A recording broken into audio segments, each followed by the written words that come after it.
Mwanaume, yawezekana umeshakata tamaa, umechoka, umeongea sana, umebembeleza, lakini wapi?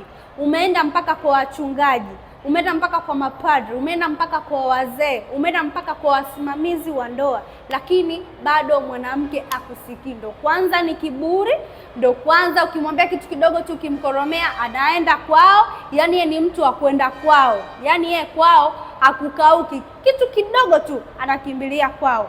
Lakini pia hanakunyima haki yako ya msingi ya tendo la ndoa. Hivi vitu usivilazimishe. Kama imeshatokea, umeshajaribu kushauri, umeshajaribu kubembeleza, lakini haya mambo bado hayabadiliki, hebu fanye hivi, utaonekana mwanaume mwenye thamani sana. Ila ukiendelea utaonekana ni king'ang'a na utazidi kujishusha. Kaa kimya.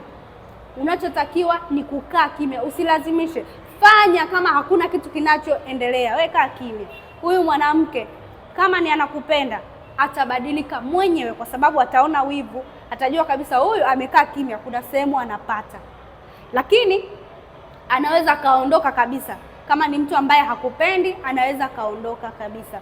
Wanaume actually ni watu ambao wenye nguvu, ni watu ambao wana misimamo, ni watu ambao hawapelekwi, wana misimamo yao. Kwa hiyo mtu akiondoka, muache aende.